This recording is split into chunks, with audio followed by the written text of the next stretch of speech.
Bismillahirrahmanirrahim. Assalamualaikum warahmatullahi wabarakatuh. Alhamdulillahirabbil alamin wa bihi nasta'in wa ala umuri dunya waddin wa ala alihi wa sahbihi ajma'in. Rabbi shrah li sadri wa yassir li amri wahlul 'uqdatam min lisani yafqahu qawli amma ba'd. Alhamdulillah, semua alhamdulillahirabbil alamin. Segala puji syukur kehadirat Allah Subhanahu wa taala, Tuhan semesta alam. Zat satu-satunya yang berhak disembah dan diibadahi oleh semua makhluknya, yang pada malam hari ini masih memberikan kita nikmat iman, nikmat sehat, dan juga nikmat Islam. Dan Alhamdulillah sampai pada live talk Soro Muslimah episode ke-43. Ya insya Allah nanti akan membahas berita-berita terkini, informasi, dan juga solusi-solusi yang bisa kita terapkan di tengah kita. Salam salam Allahumma sholli ala Muhammad wa ala ali Muhammad. Semoga senantiasa tercurah limpahkan kepada Nabi Agung Muhammad Sallallahu Alaihi Wasallam yang sangat kita nantikan syafaat dan juga perjumpaan dari beliau. Karena alangkah meruginya ketika kita mengakui beliau sebagai Nabi kita, tetapi kita tidak terakui sebagai bagian dari umat beliau karena kita tidak beriktibar dengan risalah-risalah yang telah beliau bawa ke tengah-tengah umat manusia. Sedherek seorang muslimah ingkang dirahmati Allah, tos pundi wartosipun ing dalu menika. Alhamdulillah saya Septi N pada malam hari ini 16 Juli 2025 yang juga bertepatan dengan 21 Muharram 1447 Hijriah dapat menyapa sedherek seorang muslimah Jawa Tengah dimanapun berada. Pada malam hari ini dalam live talk show seorang muslimah Jawa Tengah, edukasi Islam Kafah Muslimah Jawa Tengah mengangkat tema Rob Pantura tak bermuara, dengarkan Islam bersuara. Sedherek seorang muslimah Jawa Tengah, sebelumnya akan mengucapkan mohon maaf atas tertundanya live streaming rubrik talk show seorang muslimah Jawa Tengah episode ke-43 pada malam hari ini karena ada beberapa kendala teknis, dan alhamdulillah karena izin Allah kita dapat bersua kembali dalam rubrik talk show. Baik, sedherek seorang muslimah Jawa Tengah, sebagai dukungan untuk rubrik live talk show Soro Muslimah Jawa Tengah, edukasi Islam Kafah Muslimah Jawa Tengah, jangan lupa untuk like, share, dan juga komen di live streaming di Muslimah Pelopor Perubahan Jawa Tengah. Jangan lupa juga untuk absen dari wilayah mana saja yang sudah hadir pada malam hari ini, dan jangan lupa pertanyaan-pertanyaannya silakan disiapkan terlebih dahulu, silakan dicatatkan terlebih dahulu yang insya Allah nanti akan didiskusikan langsung dengan kedua narasumber hebat kita pada malam hari ini. Seperti biasa, saya tidak sendiri, sedherek muslimah Jawa Tengah, saya dengan rekan saya, alhamdulillah dapat bersua kembali dengan Kak Nawa Aulia. Assalamualaikum warahmatullahi wabarakatuh, Kak Nawa Aulia. Waalaikumsalam warahmatullahi wabarakatuh. Mbak Septi, gimana kabarnya malam hari ini? Alhamdulillah, senang sekali dan semangat, selalu semangat untuk mencari solusi-solusi dalam permasalahan hari ini, semakin terurai dan semakin cerah nanti dengan adanya pembahasan-pembahasan dari kedua narasumber kita, Kak Nawaya. Iya, betul sekali Mbak Septi. Ya, dari mana saja ini yang sudah hadir, Kak Nawa?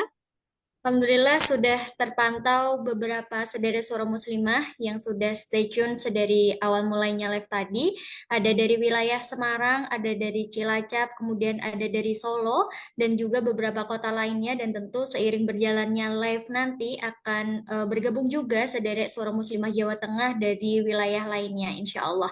Maka bagi sedherek semuanya yang sudah bergabung dalam live kita pada malam hari ini, terus terbangkan link live kita pada malam hari ini kepada teman, rekan, ataupun keluarga agar semakin banyak saudara kita yang bisa menyimak pembahasan kita pada malam hari ini. Baik, langsung saja Kak Nawa karena waktu juga sudah semakin malam nih. Sepertinya juga redaksi dan Kak Nawa sudah menyiapkan tayangan pengantar untuk memantik diskusi kita pada malam hari ini, Kak Nawa. Tentu saja Mbak Septi, spesial untuk sedherek suara muslimah Jawa Tengah sekaligus sebagai pemantik sebelum diskusi kita dimulai. Berikut ada tayangan video untuk sedherek suara muslimah Jawa Tengah semuanya. Silahkan.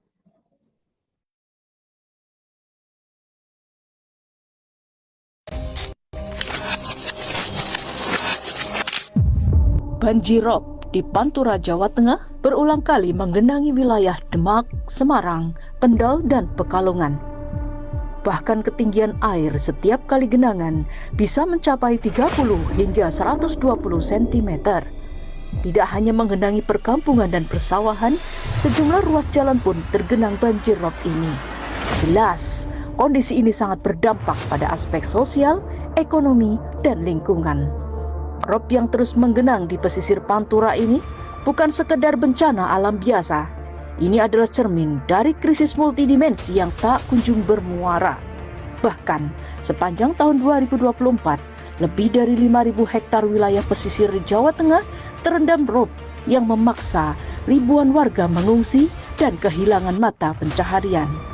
Namun, sejumlah kebijakan pemerintah yang hadir nampaknya tidak selaras dengan berbagai program penuntasan banjir rob Pantura ini. Industrialisasi dan pembangunan kian ugal-ugalan demi mencapai target investasi. Dalam gelombang air yang merendam rumah dan harapan, Islam hadir menawarkan pandangan jernih dan solusi hakiki, menyelami lebih dalam persoalan rob, perubahan iklim, dan arah kebijakan dalam bingkai Islam yang menyeluruh. Bagaimana sesungguhnya fakta dan dampak banjir rob Pantura? Apa penyebabnya? Dan bagaimana solusi tuntas banjir rob dalam pandangan Islam? Saksikan diskusinya dalam rubrik Suara Muslimah Jawa Tengah episode ke-43 dengan tema Rob Pantura tak bermuara. Dengarkan Islam bersuara.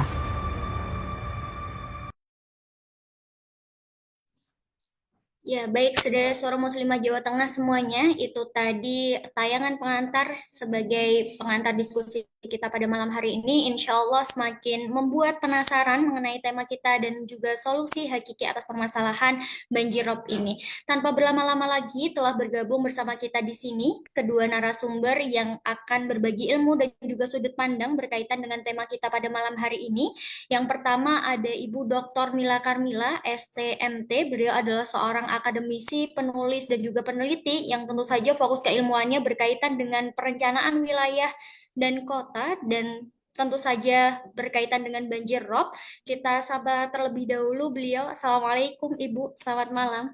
Waalaikumsalam warahmatullahi wabarakatuh. Selamat malam, Mbak. Sehat nggih Ibu malam hari ini? Semuanya. Ya, Alhamdulillah. Ibu sudah siap ya untuk berbagi kemudian sharing ilmu dengan sederet suara muslimah Jawa Tengah hari ini? Insya Allah, Mbak. Insya Allah. Alhamdulillah. Terima kasih. Sederet suara muslimah Jawa Tengah semuanya tidak kalah hebat dan juga keren dari pembicara kita yang pertama. Narasumber kita yang kedua, beliau adalah Ibu Lestari Atmojo, MSc. Beliau adalah seorang aktivis dakwah dan juga pemerhati kebijakan publik. Kita sapa terlebih dahulu juga beliau. Assalamualaikum Ibu, selamat malam. Waalaikumsalam warahmatullahi wabarakatuh, Mbak Nawa, Mbak Septi, Bu Mila, dan seluruh sedherek suara muslimah Jawa Tengah dimanapun berada. Mudah-mudahan juga sehat semua ya malam ini. Amin. Berarti pada malam hari ini Bu Lestari juga sehat ya? Alhamdulillah.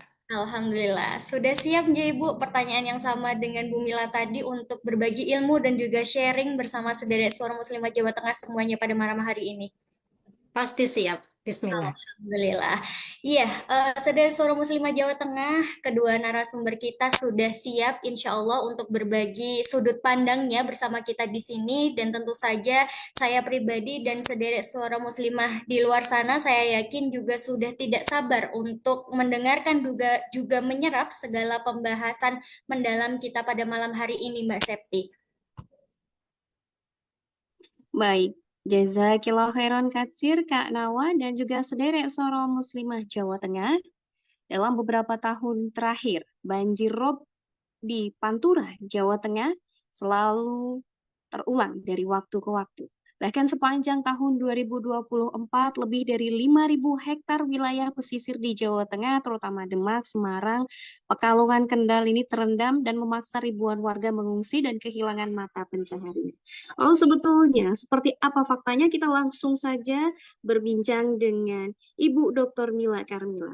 Ibu Dr. Mila Karmila, sebetulnya ini bisa digambarkan seperti apa fakta banjir rob di Pantura ini yang memang dari pemberitaan-pemberitaan di berbagai media massa hari ini semakin buruk dari waktu ke waktu, Ibu Mila. Ya, terima kasih Mbak Septi. Jadi masalah banjir rob itu bukan masalah sekarang aja ya. Masalahnya sudah tahunan gitu ya. Jadi hanya saja memang pemerintah itu solusinya adalah solusi yang artinya solusinya itu solusi yang begitu-begitu saja, tidak ada solusi yang kemudian tepat sasaran. Jadi kalau misalnya kita ketahui selalu pemerintah akan mengatakan bahwa rob dan banjir itu disebabkan oleh curah hujan yang cukup deras. Nah, kalau curah hujan yang cukup deras, harusnya kan pemerintah itu sudah belajar berulang kali bahwa itu kejadian yang sudah setiap tahun terjadi. Artinya harusnya sudah ada solusi yang mumpuni untuk kemudian tidak berulang. Kalau misalnya masih terjadi, berarti pemerintah tidak pernah belajar dari kesalahan yang dia lakukan. Nah, yang terparah itu di 2022-2023 disampaikan bahwa wilayah Pantura itu tergenang, bukan hanya Pantura, tapi seluruh Jawa Tengah itu 80% wilayahnya tergenang oleh banjir. Nah, bagaimana kemudian di mana pemerintah kalau misalnya kondisi seperti ini terjadi? Padahal misalnya kalau hanya berdasarkan curah hujan, ada BMKG itu sudah memprediksi begitu. Jadi artinya kalau hanya mengatakan bahwa curah hujan, BMKG itu sudah bisa memprediksi itu. Nah, tentunya bahwa masalah banjir ini tidak hanya disebabkan oleh curah hujan atau rob, tidak hanya disebabkan oleh curah hujan yang tinggi, tapi ada faktor lain yang kemudian menyebabkan kenapa banjir tidak bisa selesai, kenapa rob tidak pernah selesai. Pasti ada faktor lain yang kemudian itu yang menyebabkan kenapa kemudian tidak bisa selesai. Nah, apa faktor yang menyebabkan kemudian banjir dan rob tidak selesai adalah karena pembangunan infrastruktur yang begitu masif di pesisir, mulai dari pembangunan industri, pembangunan pelabuhan, pembangunan perumahan, dan sebagainya. Artinya ini maka kita bisa mengatakan bahwa banjir itu bukanlah hanya masalah fenomena alam, tapi memang banjir adalah sesuatu yang secara sadar diproduksi oleh pemerintah dengan membangun pembangunan di wilayah pesisir. Itu yang terjadi hari ini gitu. Jadi kalau misalnya kemudian banyak wilayah-wilayah pesisir yang kemudian misal pada saat tahun 90-an gitu ya, reklamasi pelabuhan, kemudian bangunan perumahan di Marina itu hampir menyebabkan wilayah di Sayung itu hilang mulai dari tahun 90 sampai sekarang. Jadi itu sangat sangat besar apa namanya dampaknya bagi masyarakat. Nah, kalau misalnya pembangunan seperti itu yang dilakukan oleh pemerintah, pembangunan-pembangunan yang hanya apa ya berkutat pada beberapa gelintir orang atau kelompok, maka kemungkinan banjir itu tidak akan bisa hilang. Artinya ini akan sangat berdampak pada kelompok rentan yang ada di pesisir, utamanya adalah kelompok miskin, perempuan, dan anak-anak itu yang akan merasakan dampak paling besar dengan adanya kejadian banjir di Pantura saat ini. Nah, itu kira-kira terkait dengan apa namanya tadi dampak ataupun banjir kenapa bisa sampai hari ini tidak bisa terselesaikan. Itu Mbak Septi. Baik, siap. Terima kasih Ibu Dokter Mila untuk penjelasannya. Gamblang sudah apa yang kemudian disampaikan oleh Ibu Mila bukan hanya sekedar fenomena alam. Kalau fenomena alam harusnya pemerintah tadi disampaikan oleh Ibu Dokter Mila sudah belajar, sudah ibaratnya kalau bahasa anak hari ini udah canggih dong gitu ya untuk mengatasi banjir rob di Pantura. Tapi pada faktanya tadi disampaikan juga titik terparah itu tahun 2002 2003 2023 Ibu ya. Terakhir ya. 80%. 80% wilayah di Pantura ini tenggelam karena banjir rob ini. Nah, ini menjadi satu hal implikasi terkait dengan pembangunan yang hari ini dilakukan secara mungkin ugal-ugalan. Menyambung dari apa yang kemudian tadi disampaikan oleh Ibu Mila, saya tertarik kemudian tadi terkait dengan pembangunan infrastruktur. Seberapa ugal-ugalannya ini pembangunan yang dilakukan hari ini sampai hari ini Ibu Lestari Atmojo. Iya Mbak Septi dan sederet suara Muslimah Jawa Tengah, ini memang kita harus melihat begitu ya, bahwa tingkat keparahan banjirop ini memang selalu terus meningkat begitu ya. Nah kalau kita lihat memang setidaknya ada 5 kawasan industri ya, Mbak Septi dan kawan-kawan yang itu masuk dalam program pembangunan Jateng ya, seperti kawasan industri terpadu Batang gitu ya, atau KITB, kemudian ada kawasan ekonomi khusus ya, atau KEK Kendal, ada juga kawasan industri Wijaya Kusuma begitu ya, di Kota Semarang, Jateng Land, Industrial Park di Demak, ada Aviara Industrial Park, kawasan industri baru di Kota Semarang, belum lagi industrialisasi di wilayah pesisir yang lain ya, seperti Brebes, Cilacap, Rembang, yang juga telah direncanakan. Nah, peta industri tersebut menyebabkan memang Pemprov itu menggodok ya penyusunan RT RW begitu ya, atau rencana tata ruang wilayah provinsi dari 2023 sampai 2043, atau yang disebut nanti rencana zonasi wilayah pesisir gitu dan pulau-pulau kecil. Nah, memang masif sekali ya, itu bersamaan, itu digenjot luar biasa, dikejar target begitu ya. Lalu kita bisa melihat bahwa sebetulnya ada dampak yang luar biasa begitu ya dari masifnya industrialisasi, di mana memang industrialisasi ini nyatanya ya banyak yang melihat bahwa ini tidak mempertimbangkan daya dukung lingkungan jangka panjang, sehingga kita lihat bahwa industri ini memberikan sumbangsi besar terhadap keparahan dampak dari kerusakan lingkungan, terutama di wilayah pesisir Jawa Tengah gitu ya. Jadi menurut data Walhi itu hanya pada tahun 2020 itu sudah menyebabkan 109 desa ya tenggelam karena kerusakan ini. Kemudian juga pabrik dan kawasan industri di pesisir Semarang itu juga berkontribusi terhadap eksploitasi air tanah yang berlebihan ya. Kita tahu ya bahwa untuk keperluan industri pastinya akan sangat masif kebutuhannya.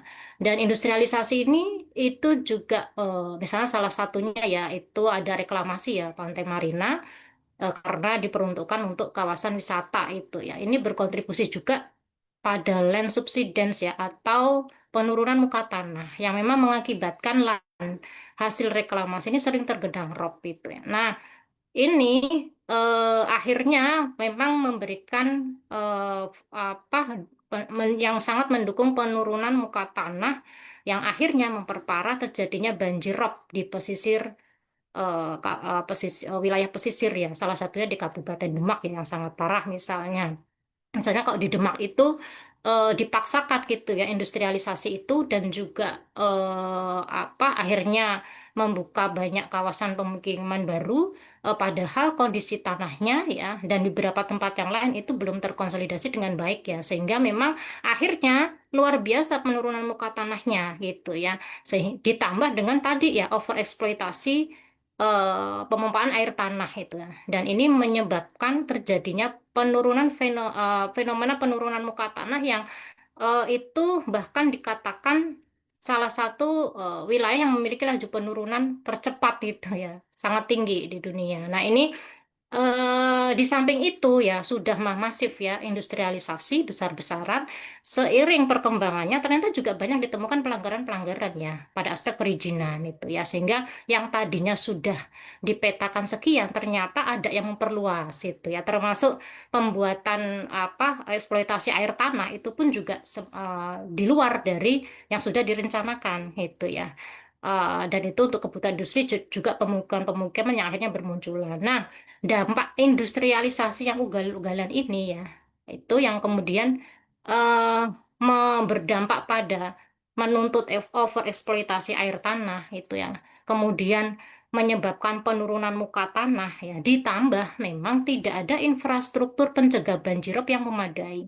Nah, ini akhirnya memang memperparah bencana banjirop terutama di pesisir Pantura ya, baik pada aspek jumlah maupun luasannya. Sebetulnya sekalipun Pemkop Semarang itu telah berupaya gitu ya, dengan apa? Dengan misalnya pada kebijakan ya Perda nomor 5 tahun 2021. Tapi ternyata kan tidak efektif gitu ya. Kenapa? Berarti kan memang eh, apa yang selama ini terjadi memang berdampak pada keparahan tadi. Ya memang betul salah satu pemicunya adalah industrialisasi yang digenjot masif, yang itu luar biasa berdampak pada tadi ya overeksploitasi air tanah, penurunan muka tanah, sehingga itu yang kemudian menjadi faktor banjirop itu semakin intensitas dan luasannya itu semakin parah. Begitu Mbak Septi ya dan kawan-kawan. Masya Allah.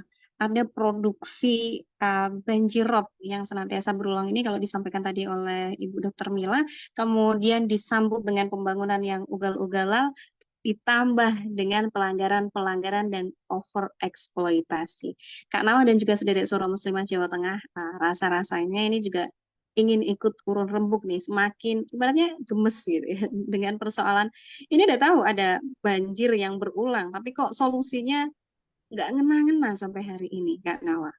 Iya, betul sekali. Dan pastinya ketika itu terjadi pasti ada dampak gitu ya yang dirasakan oleh masyarakat sekitar gitu yang terdampak oleh banjirop ini. Dan mungkin kita perlu gambaran lebih detail gitu ya terkait dampak jangka panjang maupun jangka pendek. Jangka panjang maupun jangka pendek yang dirasa oleh masyarakat gitu ya akibat dari banjirop ini. Nah, bagaimana Bu Mila gitu ya terkait hal ini, dampak yang akan dirasakan oleh masyarakat terkait jangka pendek maupun jangka panjang dari banjirop ini? Ya, ya, terima kasih Mbak. Jadi dampaknya itu jangka panjang, jangka pendek, atau menengah dan sebagainya itu sudah dirasakan masyarakat di pesisir ya. Dampak, misalnya dampak ekonomi saja lah. Dampak ekonomi dengan adanya banjir atau rob itu, kemudian itu menyebabkan nelayan misalnya tidak bisa melaut karena abrasi itu begitu tinggi. Ataupun kemudian dia melaut, tapi kemudian tidak mendapatkan apa-apa karena memang wilayah di situ, wilayah yang berada di dekat wilayah mereka itu sudah sama sekali tidak ada lagi yang bisa didapatkan gitu ya karena wilayahnya sudah tergerus oleh sedimentasi dan sebagainya.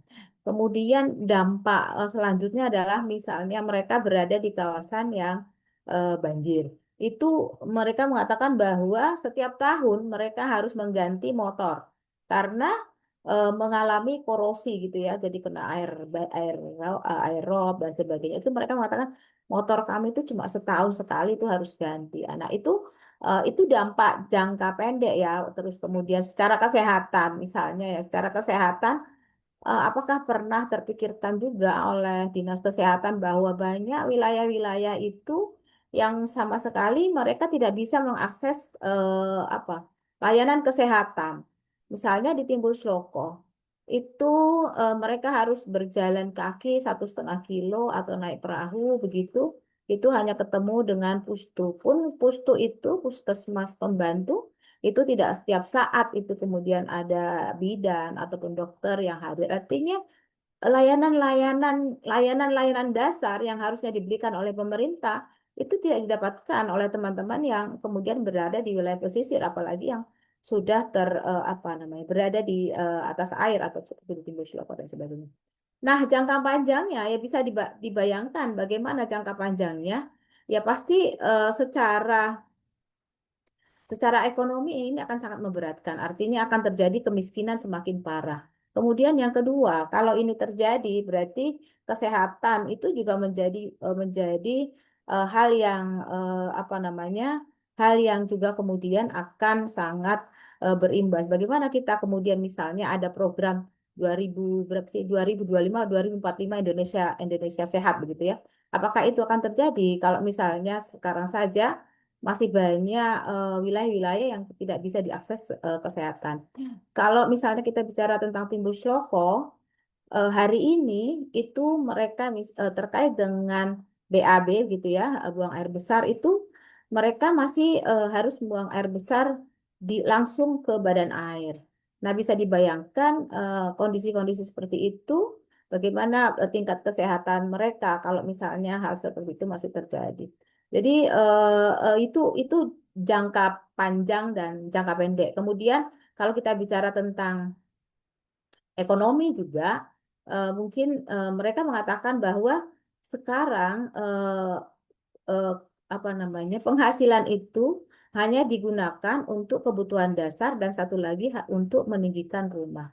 Karena setiap 1 sampai 3 tahun mereka harus meninggikan rumah dengan biaya antara 20 sampai 60 juta. Bisa dibayangkan betapa beratnya mereka harus menghidupi keluarganya dan kemudian sambil berpikir juga 3 tahun ke depan mereka harus berpikir lagi untuk meninggikan, sehingga mereka mengatakan mereka tidak menetap tapi ngontrak karena harus tiap tahun harus meninggikan. Nah, kalau misalnya terkait dengan industri tadi ya, kalau misalnya terkait dengan industri, sekarang di Sayung atau di Demak, di Sayung ya khususnya, itu tanah mereka itu sudah tanah musnah.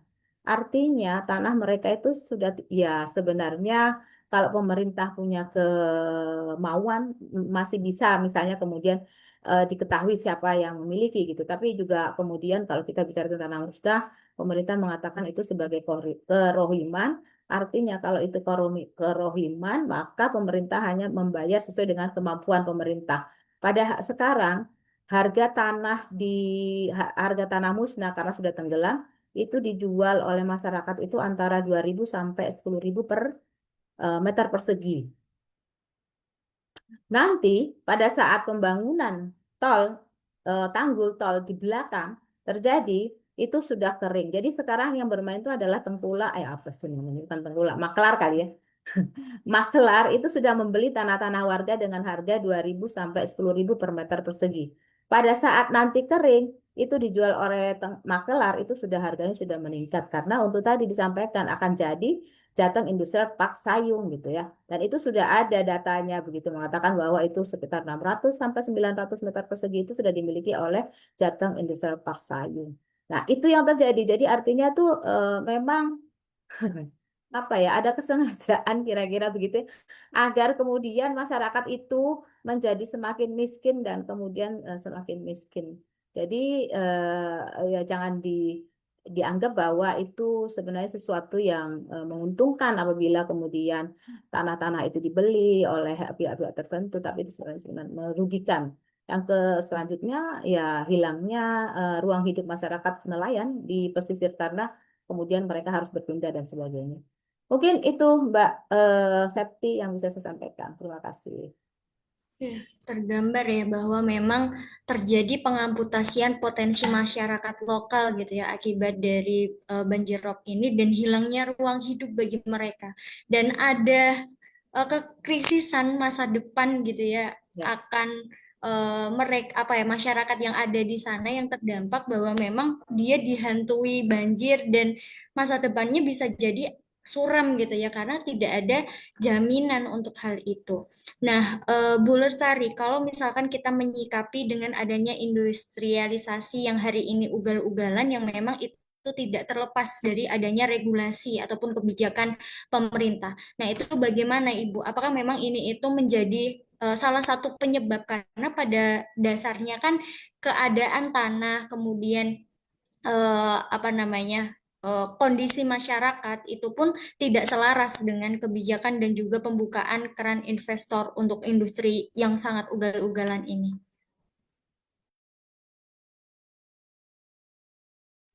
Iya Mbak Nawa, memang betul ya. Ini kalau kita lihat aspek regulasi ini juga menjadi hal yang saya pikir wajib kita kritisi juga begitu ya. Karena memang faktanya kebijakannya itu memang sangat membuka karpet merah terhadap industrialisasi yang memang ugal-ugalan tadi ya.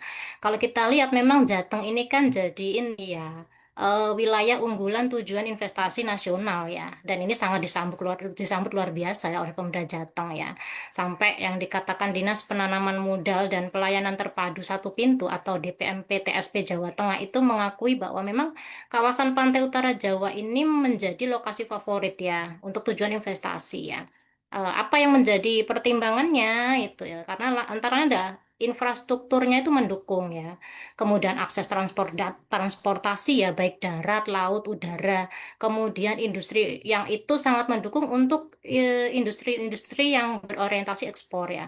Kemudian juga buruh murah gitu ya. Kebutuhan tenaga kerja kan. Kemudian lahan murah itu ya dan juga pada akses penyediaan bahan baku. Jadi ini yang kemudian membuka apa menjadi faktor ya daya tarik bagi investasi di Jawa Tengah. Nah, itu kemudian mereka itu kan salah satunya kan membutuhkan kepastian hukum itu ya. Maka kepastian hukum itu dibuatlah kebijakan-kebijakan yang mendukung investasi itu. Kalau memang kan untuk tata kota itu kebijakan terkait dengan peruntukan wilayah itu kan sudah dilakukan ya, misalnya pada Perda tahun 90 ya, sampai tahun 2004 sudah dipetakan itu ya. Misalnya kota-kota di Semarang itu ya, nanti ada beberapa bagian wilayah kota misalnya, atau di tempat-tempat lain gitu. Sebenarnya sejak awal biasanya memang sudah ada peruntukan wilayahnya ya, ini bagian apa, ini bagian apa. Cuman memang seiring perkembangannya yang namanya kebijakan tata kota itu bisa jadi berubah. Dan ternyata itu biasanya memang mengakomodasi kepentingan ya pihak luar. Salah satunya adalah memang kepentingan para pemilik modal. Nah, ini yang kemudian kita tahu gitu ya. Pada aspek regulasi itu kemudian banyak sekali aspek regulasi yang mendukung kemudahan investasi para yang itu nanti membuka jalan industrialisasi bagi kepentingan para kapital gitu ya. Misalnya itu ya ada Pergub Jateng ya nomor 12 tahun 2023. Ini bicara tentang rencana pembangunan provinsi daerah provinsi ya atau RPDP ya Jawa Tengah tahun 2024 sampai 2026. Apa isinya? Isinya adalah insentif terhadap perusahaan-perusahaan yang masuk kawasan industri. Insentif itu dalam bentuk apa? Pemodalan dan perpajakan begitu ya. Ini kan salah satu daya dukung yang sangat diperlukan oleh para investor ya. Yang ini kemudian didukung dengan Pergub nomor 36 tahun 2023 tentang penyelenggaraan penanaman modal. Jadi mereka butuh modal itu difasilitasi dan diberi kemudahan pada aspek perpajakan begitu ya. Nah, kemudian yang luput dari regulasi juga, yang ini juga menunjukkan bahwa pro kapitalnya luar biasa adalah tidak adanya daya dukung lingkungan. Padahal ya ada kawasan pesisir Pantura tadi ya sebetulnya tidak layak untuk industri, tapi dipaksakan kan begitu ya. eh Apa bahkan ya ini kalau menurut kajian kan memang sudah banyak ya yang menunjukkan bahwa ada wilayah-wilayah pesisir Pantura itu yang memang tidak layak sebetulnya yang itu untuk diperuntukkan untuk industrialisasi gitu ya, dan itu sudah disurvei sejak lama. Itu yang kemudian menunjukkan dampaknya itu penurunan muka tanahnya kan gila-gilaan gitu ya, dan penurunan tertinggi itu ada di daerah padat industri. Nah, ini ya akhirnya memang apa daya tidak adanya daya dukung lingkungan ini itu ditunjukkan memang pembangunan juga tidak memperhatikan AMDAL gitu ya, analisis mengenai dampak lingkungan. Padahal menurut hasil survei itu 61% industri di Kota Semarang itu sangat buruk ya dampaknya pada lingkungan. Nah, eh, apa ini yang kemudian kebijakan lain adalah tidak ada lembaga pengawasan dan apa sampai kemudian sanksi diberikan ketika industrialisasi itu memberikan dampak buruk bagi lingkungan. Contoh, kalau dulu perizinan itu melibatkan lembaga yang dia konsen pada aspek lingkungan, sekarang kan karena demi kemudahan investasi itu hanya satu pintu ya, melalui BKPM atau Badan Koordinasi Penanaman Modal, tidak melibatkan badan-badan apa lembaga-lembaga lingkungan begitu ya, sehingga memang ketika industri itu berjalan tidak ada pengawasan terhadap dampak lingkungan itu, dan kalaupun terjadi dampak lingkungan akhirnya memang tidak pernah ada sanksi yang tegas gitu ya pada industri-industri yang melanggar itu. Nah, dari sini sebetulnya kita bisa tahu ya memang kebijakan regulasi ini hanya berpihak kepada kepentingan investor saja, perusahaan-perusahaan swasta saja itu ya. Artinya memang ini digalakkan termasuk industri itu untuk kepentingan para kapital, termasuk pembangunan infrastruktur ya. Itu yang itu misalnya masuk dalam program PSN ya atau proyek strategis nasional yang meliputi jalan, waduk ya, atau apa pembangkit listrik itu jangan dikira itu untuk kepentingan masyarakat ya. Tidak itu ya. Itu untuk kepentingan industri itu ya. Dan itu sangat didukung luar biasa oleh pemerintah itu ya. Di samping kejadian berikutnya adalah bahwa proyek-proyek pembangunan ini seringkali memang tidak dilakukan kajian yang komprehensif dan mendalam. Yang kalaupun itu dilakukan, itu seringkali tidak menjadi pertimbangan dalam mengambil kebijakan. Nah, ini yang kemudian menjadi apa? eh, Akhirnya krisis dan bencana lingkungan itu memang menjadi siklus yang tidak berkesudahan ya, atau sudah siklus yang berulang. Jadi masyarakat sampai akhirnya, oh banjir rob itu sudah biasa begitu ya. Sehingga kayak seperti menunggu siapnya banjir rob yang lebih parah saja gitu ya. Dan ini yang saya pikir sangat berdampak begitu ya pada kerusakan lingkungan tadi, Mbak Nawa dan semuanya. Iya, terima kasih Bu Lestari atas penjabarannya. Jadi memang ternyata memang regulasi ataupun kebijakan yang ada itu hanya demi mengawal kepentingan kapitalisme dia gitu ya. Tadi sudah digambarkan dengan sangat rinci dan juga mendalam oleh Bu Lestari terkait hal ini. Nah, saudara Suara Muslimah Jawa Tengah, sebelum kita lanjut diskusi kita ke sesi selanjutnya, kita intip dulu urun rembuk yang juga disampaikan oleh saudara semuanya melalui kolom komentar. Ada dari Eka, beliau menyampaikan bahwa satu problem itu merambat kemana-mana, yang memang kapitalisme itu benar-benar merusak tatanan hidup rakyat, baik jangka pendek maupun jangka panjang. Dari Eti Fairuzita menyampaikan dengan dalih menggenjot investasi, masyarakat selalu menjadi korban. Kemudian ada dari Tri Widarti menyampaikan rob melanda, sistem sekuler gagal jaga, air itu meruak, solusi pun rusak, rakyat menderita, pemimpin tak peka. So, solusinya bukan sekedar tambal sulam, tapi sistem yang rahmatan lil alamin nyata. Islam datang bukan hanya wacana. Dengan Islam, tata ruang, lingkungan semua terjaga. Khilafah menata dengan syariah mulia, alam dijaga, rakyat sejahtera. Masya Allah, itu sedikit dari banyaknya urun rembuk yang disampaikan oleh Sederek Suara Muslimah Jawa Tengah, nih Mbak Septi.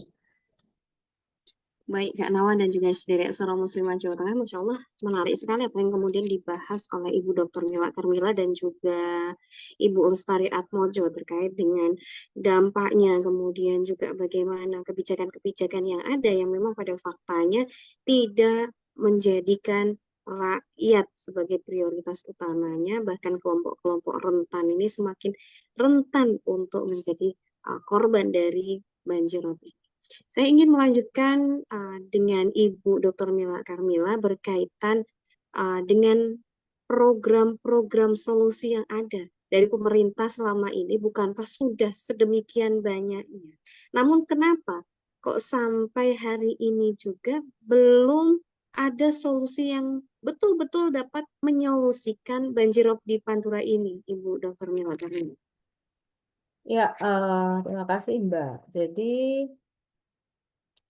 kebijakan atau pembangunan infrastruktur yang ada ini kan apa namanya solusi yang ditawarkan terkait dengan penanganan banjir itu kan solusinya solusi teknis ya, semua solusinya solusi teknis gitu. Artinya pembangunan tanggul, pembangunan rumah pompa, pembangunan normalisasi, bahkan yang sekarang adalah TTLSD, tanggul tol laut, terus kemudian giant seawall atau hybrid seawall, dan yang lainnya sebenarnya. Artinya bahwa pemerintah itu hanya punya solusi yang sifatnya sifatnya sementara, artinya tidak tidak bisa menyelesaikan masalah sampai ke akar-akarnya. Karena apa? Tidak semua kemudian masalah apa namanya pembangunan tanggul itu bisa menyelesaikan. Apakah benar bahwa tanggul, misalnya kita bicara tentang tanggul tol laut Semarang Demak gitu ya. Sebenarnya siapa sih yang diuntungkan dengan tanggul tol laut Semarang Demak? Misalnya pemerintah mengatakan bahwa pembangunan tanggul tol laut Semarang Demak itu adalah dalam rangka mengurai kemacetan dan satu lagi menanggulangi banjir. Nah, apakah benar itu yang dilakukan? Pertanyaannya adalah tol itu buat siapa? Siapa yang menggunakan tol? Apakah benar warga miskin itu bisa menggunakan tol? Tentu tidak. Yang kedua, apakah kemudian dengan pembangunan tanggul tol Laut Semarang Demak itu juga bisa menyelesaikan masalah banjir? Bukannya malah dengan menutup wilayah pesisir, malah air yang datang dari atas itu kemudian tidak punya saluran ke laut. Nah, bagaimana solusinya? Apakah benar? Itu kan berarti membuat wilayah di Semarang itu kalau saya mengatakan kemarin itu adalah comberan gitu ya, karena ya bagaimana tidak ditutup airnya, tidak ada air yang kemudian keluar ke laut begitu. Dan apakah itu juga dipikirkan? Nah, itu adalah solusi-solusi yang ditawarkan oleh pemerintah, yang itu sebenarnya solusinya tidak efektif gitu ya, karena solusinya hanya bersifat teknis. Nah, kemudian kalau itu yang dilakukan, maka ketimpangan akan kemudian berulang. Pertama, dengan adanya tanggul tol Laut Semarang Demak, maka terjadi adalah, walaupun dia mengatakan tidak penggusuran, adalah relokasi dan sebagainya. Itu kan artinya memindah penduduk ke wilayah yang lain. Padahal mungkin pada saat itu mereka lebih memilih tinggal di sana. Namun karena ada pembangunan di wilayah Semarang Demak, maka mereka harus pindah, penggusuran lah namanya. Nah, yang kedua, pada saat dahulu wilayah-wilayah yang sekarang dibangun tanggul tol Semarang Demak, misalnya Sidogema, Purwosari dan sebagainya, itu dahulu adalah wilayah yang tidak mengalami rob dan banjir. Namun sekarang malah dengan adanya tanggul tol Laut Semarang Demak, malah sekarang mereka mengalami kejadian rob dan banjir. Kemudian awalnya mereka bisa bekerja menjadi nelayan, namun karena tidak ada akses lagi ke laut, maka mereka sekarang menjadi buruh dan itu akhirnya menimbulkan kemiskinan baru. Nah, artinya bahwa kalau hanya mengandalkan solusi-solusi yang sifatnya adalah infrastruktur semata, tentu tentu tidak solutif atau tidak apa ya, tidak bisa menawarkan sesuatu yang bisa dinikmati oleh seluruh masyarakat. Nah, kalau misalnya kita bicara lagi tentang tanggul tol Laut Semarang Demak atau sekarang adalah giant seawall gitu ya, giant seawall, apakah kemudian dengan giant seawall yang akan dibangun mulai dari Banten gitu sampai dengan di Jawa Timur itu, apakah itu kemudian juga menjadi solusi yang efektif? Bagaimana juga dengan akses nelayan ke laut? Apakah sudah dipikirkan seperti itu? Dan apakah juga semua orang setuju dengan pembangunan giant seawall itu? Nah, artinya pemerintah seringkali hanya hanya memberi solusi yang sorry tadi ya, teknokratis dan teknis semata, infrastruktur semata. Jarang sekali pemerintah kemudian mencari solusi-solusi yang lebih mengedepankan atau ya mengedepankan kehidupan masyarakat yang ada di pesisir. Misalnya tanpa harus membangun tanggul. Pun kalau misalnya membangun tanggul begitu, tanggulnya tidak masif ataupun tanggulnya kemudian pada saat jadi ada tanggul, kemudian ada juga mangrove. Artinya kalau mangrove-nya sudah begitu besar begitu ya, sudah bisa menahan laju ombak ataupun gelombang, maka tanggul itu kemudian pecah dan akhirnya yang terjadi adalah mangrove yang menjadi breakwaternya begitu ya. Jadi ada mangrove dan itu saya pikir lebih lebih lebih lestari dan lebih dekat dengan masyarakat dan sebagainya. Nah, itu yang kemudian sangat jarang dilakukan oleh pemerintah. Nah, yang kedua, pelibatan masyarakat itu kalau saya melihat pelibatan masyarakat melalui musrembang itu juga semu ataupun ya semu lah. Karena apa? Pelibatan masyarakat melalui musrembang itu tidak semua warga kemudian menyampaikan aspirasinya. Hanya sebagian warga yang menyampaikan aspirasinya. Bahkan kalau bisa dilihat ya bagaimana proses terjadinya musrembang itu, mungkin kita bisa melihat bahwa itu dilakukan dengan cepat-cepat sehingga kemudian aspirasi yang harusnya disampaikan oleh masyarakat itu tidak tersalurkan dengan baik. Jadi perencanaan-perencanaan itu masih sifatnya kalau walaupun ada narasi mengatakan sudah mulai ada bottom up dengan musrembang, tapi juga saya tidak menganggap itu sebagai satu perencanaan partisipatif murni gitu ya, masih semuanya masih ya apa perwakilan dan sebagainya, dan apa yang terjadi ya masih sama seperti yang lalu-lalu, desentralistik, kemudian pembangunannya hanya bersifat infrastruktur semata, tidak ada pembangunan sosial dan sebagainya. Nah, itu yang mungkin juga harus dipikirkan. Jadi perencanaan partisipatif itu harusnya melibatkan warga gitu untuk membicarakan apa yang terbaik untuk wilayahnya sesuai dengan kebutuhan masyarakat, sesuai dengan konteks sosial maupun geografi di wilayah masing-masing, sehingga tidak ada lagi yang namanya kemudian pembangunan itu menjadi seragam dan sebagainya. Ini pun artinya akan meningkatkan kualitas pembangunan itu tadi dan masyarakat kemudian akan lebih lebih bisa merasa memiliki pembangunan itu sendiri. Jadi masyarakat menganggap bahwa ini adalah pembangunan yang saya dorong, pembangunan yang saya lakukan itu seperti itu. Jadi itu yang harusnya bisa dikedepankan. Nah, kalau saat ini saya melihat bahwa pemerintah itu masih sangat berpihak kepada investor ataupun kepada ya oligarki gitu ya kira-kira ya, karena sudah tadi disampaikan ada KITB, ada KEK, ada TTLFD, ada Jateng Industrial Park dan sebagainya. Itu kan cerminan bahwa itulah kira-kira yang dilakukan oleh pemerintah. Karena kalau apa namanya, ujung-ujungnya akarnya itu ada di Undang-Undang CK dan kemudian turunannya ada di seluruh undang-undang ada di perencanaan tata ruang mau baik nasional, provinsi, kabupaten kota, dan disampaikan di situ memang tujuan dari perencanaan tata ruang adalah memberikan investasi memberikan investasi yang susahnya pada yaitu agar menjadi investasi gitu. Kira-kira seperti tata ruang itu gunanya untuk memajukan investasi. Gitu kira-kira Mbak Septi. Terima kasih.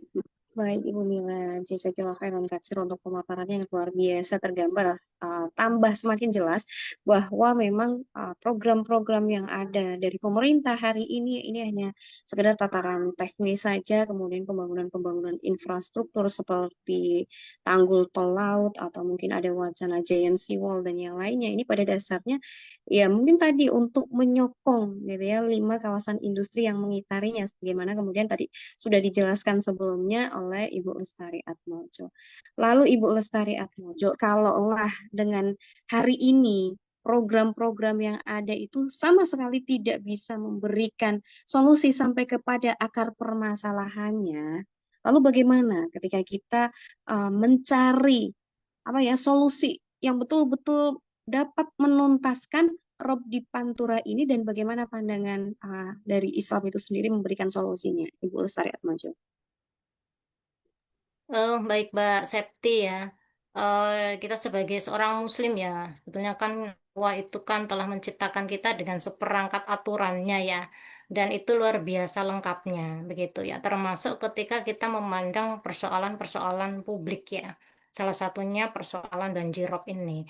Nah, ini saya pikir kita perlu melihat kembali bagaimana konsep-konsep Islam gitu ya, apa untuk menjawab masalah ini. Yang pertama, saya pikir mendudukan fungsi negara ya. Dalam konsep Islam itu kan jelas ya, fungsi negara itu sebagai institusi pelaksana hukum syariah ya, yang itu wajib diterapkan secara kafah ya. Di mana ini jelas ya, Allah telah tegaskan ini menjadi jaminan meraih rahmatan lil alamin kan. Menjadi kerahmatan bagi seluruh alam. Kalau bilang seluruh alam kan berarti untuk manusia ya, untuk seluruh alam yang ada begitu ya, di mana pelaksanaan hukum syariah ini kan ada makosid ya atau tujuan yang itu memang lekat pada hukum ini ya. Misalnya salah satu makosid yang ada itu kan menjaga jiwa dan harta.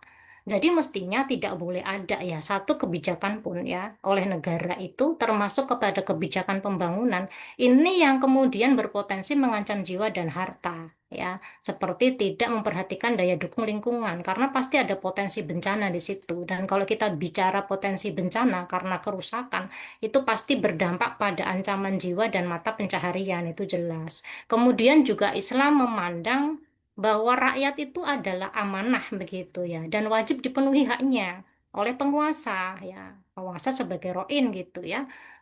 Penjaga yang memenuhi hak-hak mereka. Maka politik kekuasaan dalam Islam kan dalam rangka riayah suunil ummah begitu ya. Mengurusi urusan umat ya, bukan urusan sekedar investor begitu ya. Semua itu harus diurus gitu. Nah, kemudian pada konsep pembangunan ini karena tadi ya dalam rangka memenuhi kepentingan seluruh umat, maka kayak wajib ya dia menjaga lingkungan itu jelas itu. Karena dalam konteks untuk melindungi rakyat dari potensi bencana gitu ya. Maka dalam hal ini ya, kepala negara atau khalifah ini wajib berpegang pada ketentuan syariat Sebagaimana hadis Rasulullah disampaikan tidak boleh ada bahaya dan tidak boleh membahayakan orang lain begitu ya dari hadis riwayat Ibnu Majah. Jadi ada ganjaran yang akan menimpa manusia jika dia lalai terhadap persoalan kerusakan alam ini itu ya. Mungkin dalam Arum ayat 41 kan telah disampaikan gitu ya.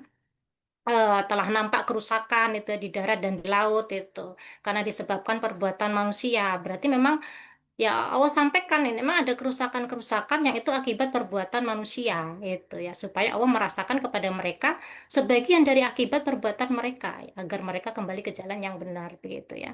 Dan Allah perintahkan di Al-A'raf ayat 56 juga, jangan kamu membuat kerusakan di muka bumi, dan itu wajib kan diterapkan ya, karena kita kan eh, hamba Allah ya, yang memang diturunkan di dunia ini ya untuk menjalankan perintah-perintah Allah.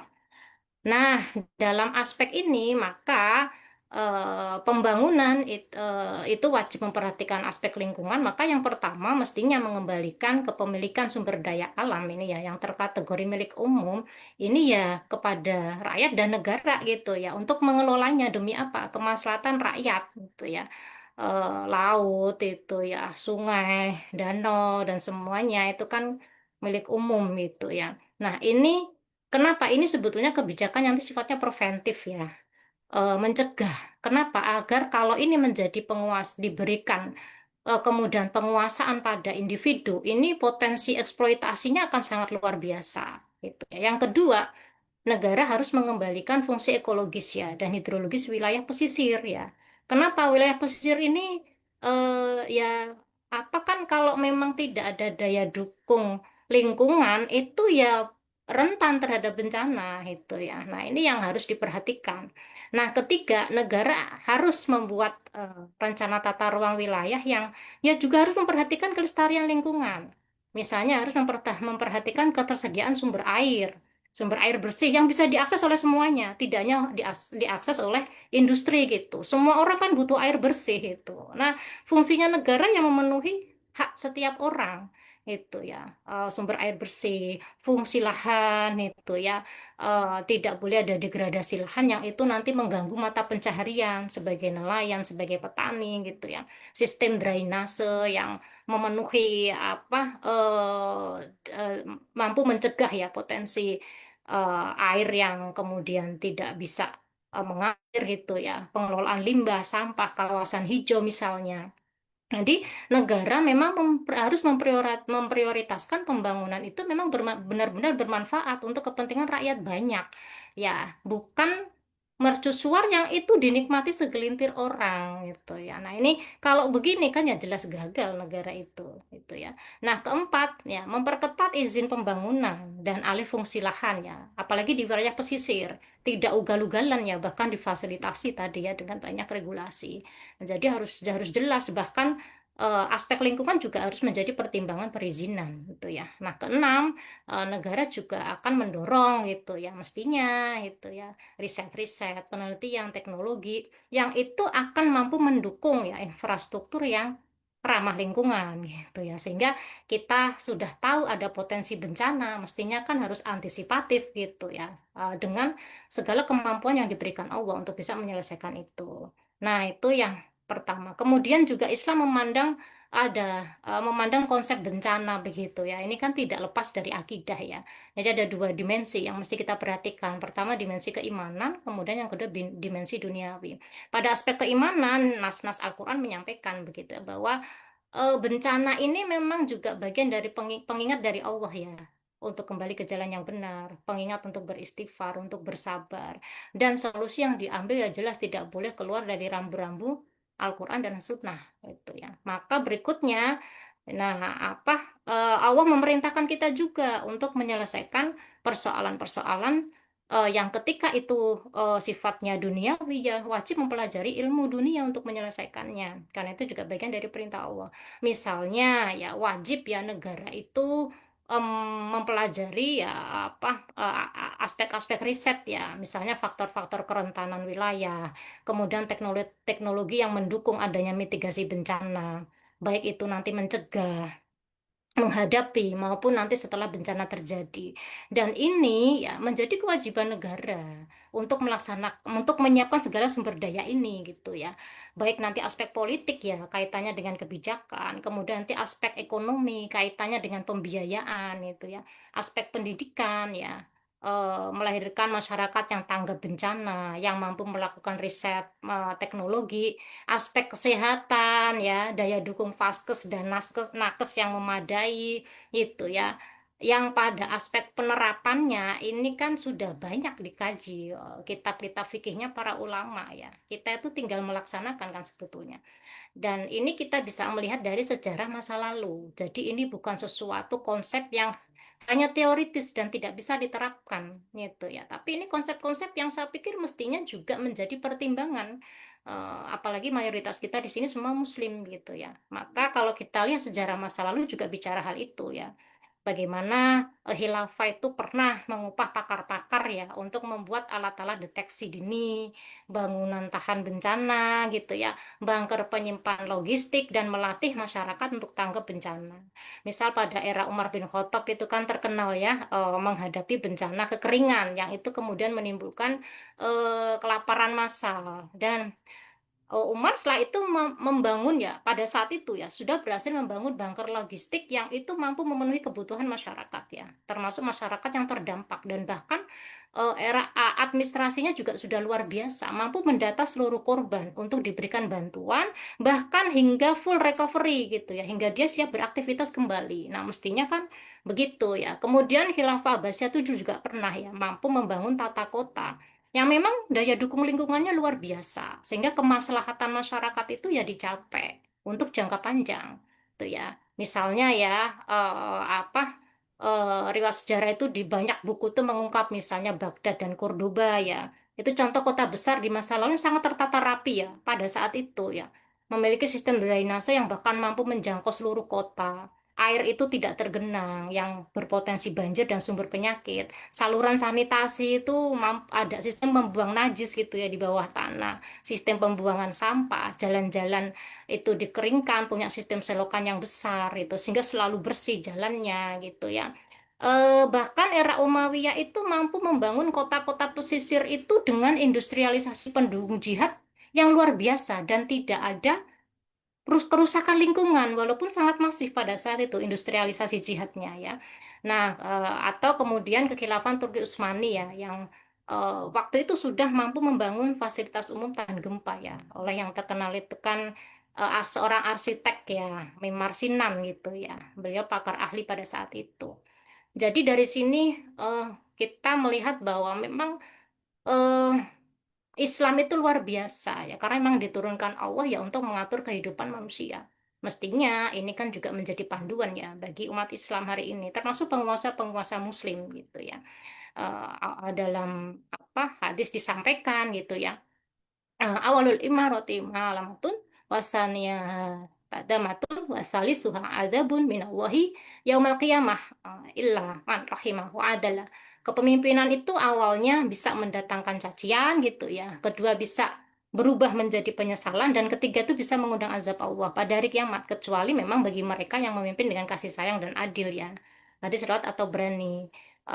Dan salah satu bukti kelayakan dan memiliki sifat adil adalah mau menegakkan syariat Islam ya hukum-hukum Allah untuk dirinya dan rakyatnya. Berarti memang pemimpin itu ya harus mengikuti apa yang Allah perintahkan gitu ya, termasuk dalam menyelesaikan persoalan-persoalan gitu ya.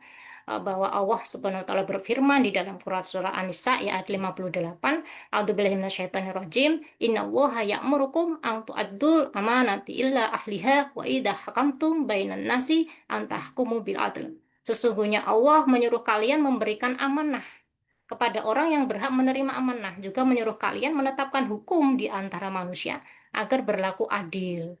Dalam tafsir atau bari itu ya disampaikan bahwa kewajiban pemimpin itu ya berhukum dengan hukum Allah yang Allah turunkan dan menunaikan amanah. Jika ia telah melaksanakan itu, maka orang wajib mendengarkan dan mentaati, juga memenuhi seruannya. Itu ya. Jadi apa ya wajar gitu ya terjadi banyak kerusakan ketika memang mereka menyepelekan perintah-perintah Allah gitu. Itu Allah sudah tegaskan di dalam nas-nasnya. Nah, ini saya pikir yang perlu menjadi perhatian kita begitu ya, Mbak Septi dan semua sedherek suara muslimah Jawa Tengah begitu. Masya Allah. Kak Nawa dan juga sedherek suara muslimah Jawa Tengah, apa yang sudah dipaparkan oleh Ibu Lestari Atmojo semakin menyampaikan kita, menambah kerinduan kita terhadap penerapan syariat Islam itu sendiri yang memang betul-betul komprehensif, yang mempertimbangkan segala sesuatunya untuk kemaslahatan umat manusia dan untuk kebaikan bersama, baik itu juga lingkungan. Kak Nawa dan juga sedherek suara muslimah Jawa Tengah, ini mohon maaf karena waktunya juga sudah menunjukkan pukul 21 lebih 2 menit waktu Indonesia Barat. Nanti untuk termin sesi tanya jawab mungkin agak kita padatkan begitu Kak Nawa ya. Dan juga ini mohon izin juga kepada sedherek suara muslimah Jawa Tengah untuk lebih dari pukul 21.00 waktu Indonesia Barat. Kak Nawa. Ya, baik Mbak Septi, karena keterbatasan waktu yang kita miliki, maka pertanyaan yang masuk kita padatkan menjadi 2 pertanyaan. Pertanyaan yang pertama saya tujukan untuk Bu Mila dan nanti Bu Lestari juga bisa memberikan tanggapan terkait pertanyaan ini berkaitan dengan mengapa pemerintah sekarang itu suka sekali menggunakan diksi bencana alam untuk menggambarkan kondisi rob pantura, padahal ini bencana akibat keserakahan manusia. Banyak ahli yang memberikan masukan, tapi tetap sudut pandang ekonomi yang dikedepankan. Apa yang sebenarnya salah dari cara pandang pemerintah ini, Bu? Oke. Ya, makasih.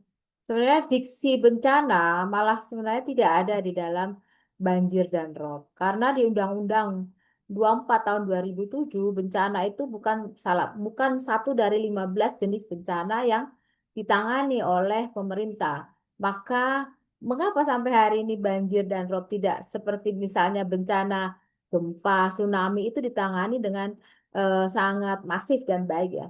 Bencana banjir dan rob itu bukan sebagai bencana, maka penanganannya pun sesuai dengan kapasitas pemerintah gitu ya, sesuai dengan kapasitas masing-masing kabupaten kota. Bahkan misalnya hari ini saja ya, wilayah Demak khususnya Timbul Sloko, itu pemerintah Demak ya mengatakan tidak mempunyai rencana apapun di wilayah Timbul Sloko, tidak punya program terkait dengan penanganan banjir hari ini di sana. Nah, itu yang dilakukan. Maka sebenarnya teman-teman akademisi ingin memasukkan banjir dan rob itu sebagai bencana. Namun sampai hari ini juga belum bisa. Nah, itu sehingga penanganannya ya tambah sulam dan sebagainya. Nah, itu yang terjadi. Nah, harusnya karena eh, dianggap sebagai fenomena alam. Karena dianggap sebagai fenomena alam, maka itu tidak dianggap sebagai bencana gitu ya.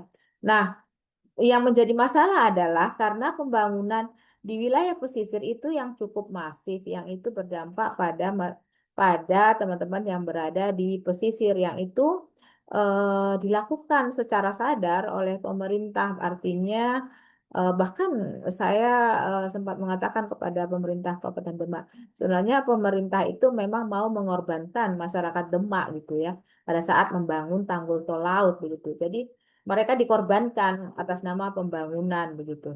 Nah, ya walaupun memang nggak benar ya, tapi apa yang terjadi. Bisa dilihat bahwa bagaimana kemudian penanganan pemerintah yang dilakukan sama sekali tidak ada. Bahkan terakhir pada saat mungkin tanggal 15 Juni yang lalu mungkin pernah mengetahui aja bahwa banyak teman-teman NU, warga NU yang kemudian rame-rame demo di depan Polytron. Apa jawaban dari Menteri PU?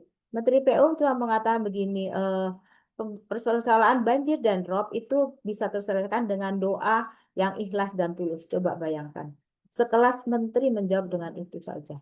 Nah, itu yang terjadi. Jadi artinya kalau bukan kita sendiri yang kemudian mencoba menyelesaikan, ya mungkin ya tidak akan selesai gitu loh masalah banjir dan rob. Jadi memang harus ada solusi yang ditawarkan oleh rakyat gitu loh agar masalah banjir dan rob itu bisa selesai. Mungkin seperti yang disampaikan oleh Bu Lestari tadi bahwa mungkin solusinya adalah kemudian kita melihat perspektif Islam bagaimana penanganan banjir yang dilakukan. Kira-kira begitu, Mbak Nawa. Ya, terima kasih Bu Mila. Bu Lestari mungkin bisa menanggapi juga berkaitan dengan pertanyaan ini, kemudian ditambah dengan pertanyaan lain yang ditujukan kepada Bu Lestari terkait tata kota pesisir yang sempat tadi Bu Lestari mention. Adakah gambaran detail dan kisah dalam peradaban Islam dulu terkait hal ini? Monggo Ibu. Iya Mbak Nawa dan semuanya. Saya nanggapi dulu tadi ya, yang pertama ya, melihat bencana itu kalau dalam konsep Islam itu kan dilihat ya apakah ini bencana alam ataukah bencana karena fasad ya, kerusakan. Kalau fasad itu ya jelas ya wajib dihilangkan sumber fasadnya dan pelaku kefasadan itu wajib dihukum itu ya. Nah, ini yang nggak mungkin gitu ya. Sekarang tadi undang-undang pun tidak melihat itu bagian yang harus diselesaikan kan berarti ya kalau disampaikan Bu Mila tadi itu. Jadi kalau dipikir kayaknya kita memang nggak bisa berharap gitu ya dengan penguasa hari ini karena memang melihat apa dampak rob yang sudah luar biasa pun penguasa sampai nggak bisa berbuat banyak gitu ya. Nah, ini yang saya pikir apa akhirnya tidak memberikan tadi solusi yang komprehensif.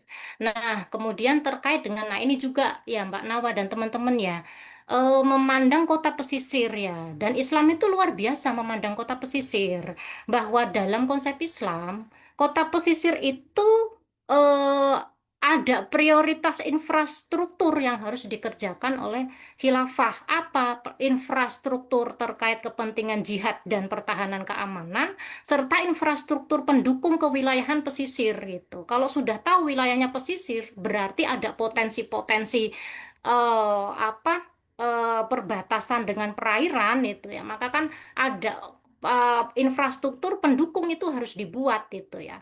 Ada bendungan, kanal, pemecah ombak, tanggul gitu ya, pemeliharaan das itu ya, pompanisasi ya, tata kota berbasis AMDAL dan pemeliharaan lingkungan pesisir itu menjadi kewajiban itu ya. Negara harus melihat itu sebagai kewajiban. Dan salah satu dan berikutnya adalah kota pesisir itu ada yang nanti masuk wilayah-wilayah strategis penting ya sebagai perannya kota pesisir itu ya. Misalnya kota pesisir ini ada di wilayah perbatasan atau kota pesisir ini ada di wilayah pintu jalur penaklukan ya, pintu jalur masuknya jihad ya, pasukan jihad atau pintu lalu lintas perdagangan dunia. Jadi luar biasa jalur laut itu. Nah, pada kondisi kota-kota pesisir yang begini, itu wajib hukumnya didukung oleh industri jihad yang memadai, gitu ya. Karena visi politik luar negerinya itu kan dakwah dan jihad. Artinya tidak boleh menjadi kota pesisir yang lemah, bahkan rentan. Itu tidak boleh begitu kan. Baik rentan bencana karena kefasatan oleh manusia gitu ya, rentan dieksploitasi ya oleh pembangunan itu yang tidak memperhatikan lingkungan. Bahkan kalau sekarang itu rentan terhadap kemaksiatan. Misalnya jadi jalur TPPO gitu ya, jalur tindak pidana perdagangan orang. Kemudian jadi jalur masuknya barang-barang haram ya, atau selundupan. Ataupun intervensi dari musuh gitu ya. Atau mungkin pembangunan yang sifatnya mengancam kedaulatan. Kalau kemarin kan heboh kayak PIK gitu ya, di mana itu diperuntukkan oleh apa kelompok masyarakat tertentu yang sebetulnya itu tidak berpihak kan kepada kepentingan negara. Nah, apakah dulu begitu? Oh iya jelas gitu. Kalau kita flashback ke masa lalu, salah satu yang membuat Islam itu yang tadinya negara gurun kemudian menjadi penguasa maritim itu adalah keberhasilan mereka mengelola kota-kota pesisir. Itu sejak era Umar itu, Umar Utsman ya. Ya waktu itu ketika Muawiyah bin Abu Sufyan itu menjadi gubernur di eranya Umar dan Utsman, itu sudah mulai membangun industri angkatan laut yang tangguh ya di wilayah pesisir ya. Kenapa? Karena rentannya kota pesisir tanpa angkatan laut yang kuat ya, ini akan berdampak pada lemahnya wilayah itu ya. Dan waktu itu Muawiyah selain membangun industri angkatan laut yang kuat juga memobilisasi orang-orang Persia yang mahir dalam perkapalan untuk tinggal di situ. Kenapa? Karena perlu memang orang-orang yang mendukung industri itu. Salah satunya ya dia paham ya terkait itu. Itu contohnya banyak sekali. Nanti kalau kita lihat wilayah Syam pada saat itu ya, yang itu dulunya di wilayah kendalinya Persia, itu wilayah pesisir itu, berbatasan dengan laut ya. Contohnya Akka, Iskandar, Dimyat gitu ya, Saidat, Siwar, Tripoli, Tarsus, Kulzum ya, Basrah. Itu hampir semuanya bahkan menjadi kota-kota pesisir baik pada saat itu. Misalnya Iskandaria yang itu pernah digunakan sebagai markas ketika terjadi pemberontakan Maghribi atau Salahuddin Al-Ayyubi di era Perang Salib itu ya. Di Akka itu posisi selatan Syam itu ya, bagian Palestina itu pernah dibikin sentra pembuatan kapal, di mana pada era Abbasiyah ini kemudian menjadi pelabuhan militer.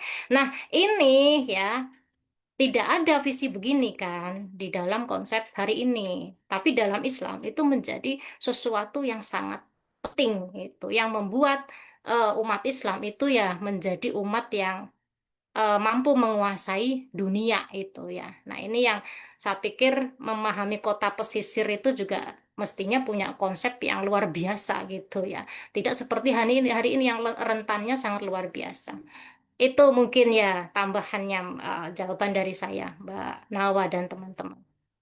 Ya, Masya Allah, jazakumullah khair, Bu Mila dan juga Bu Lestari atas jawaban yang telah disampaikan, dan saya rasa semua pertanyaan telah menemui jawabannya.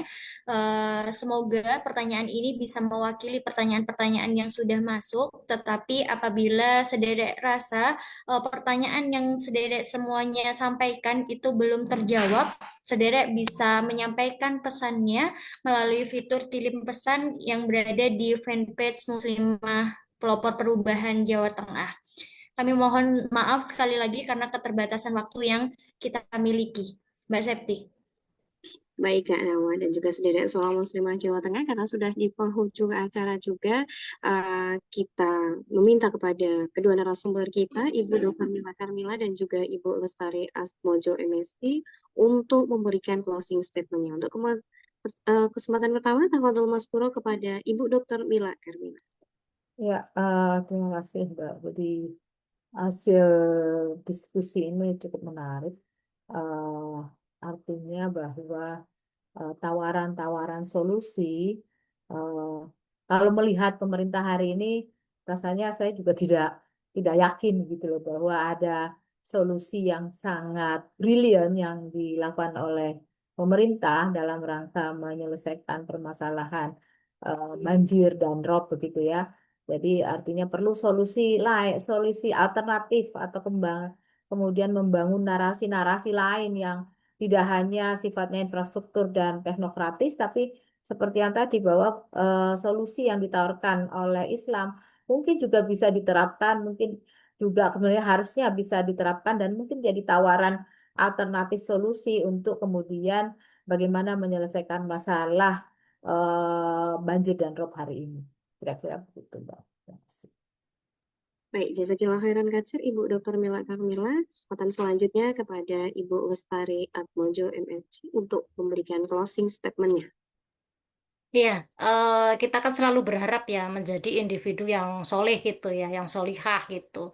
Yang sebetulnya ketika dia menjadi pribadi yang solih ya, mungkin kita tidak bisa memastikan dampaknya akan luas ya. Tapi bayangkan kalau kesalehan itu oleh negara, berarti negara itu taat ya, soleh ya, taat kepada hukum Allah, itu dampaknya pasti akan kena semua. Makanya satu-satunya jalan meraih rahmatan lil alamin ya negara itu taat itu ya, negara itu menjalankan seluruh hukum-hukumnya, sehingga memang kerahmatan itu pasti dijamin akan sampai ke semuanya. Selama itu belum ada, tidak pernah akan terjadi begitu ya, rahmatan lil alamin. Jadi memang satu-satunya cara ya kembali menjadikan negara ini ya taat ya kepada seluruh aturan Allah tanpa kecuali dan pada seluruh aspek kehidupan.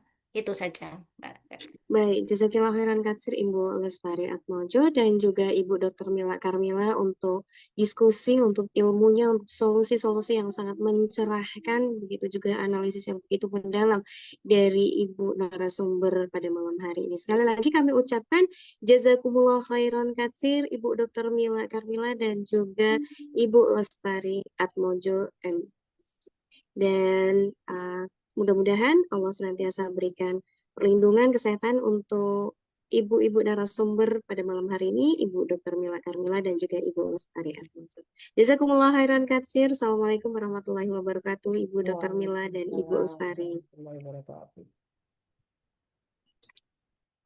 Baik, sederek Suara Muslimah Jawa Tengah, kita sudah berada di penghujung acara. Dengan demikian berakhir sudah live talk show Suara Muslimah Jawa Tengah episode ke-43 pada malam hari ini dengan tema Rob Pantura Tak Bermuara. Dengarkan Islam bersuara. Saya Septi N dan rekan saya Nawa Aulia, kami pamit undur diri dan mohon maaf apabila selama memandu jalannya Talkshow Suara Muslimah Jawa Tengah pada episode kali ini banyak kekurangannya. Sampai jumpa di rubrik Suara Muslimah Jawa Tengah episode selanjutnya. wujudkan Jawa Tengah Jawa berkah Tengah dengan berkah dengan syariat syariat Islam Islam kafah. kafah. Wassalamualaikum Assalamualaikum warahmatullahi warahmatullahi wabarakatuh. wabarakatuh.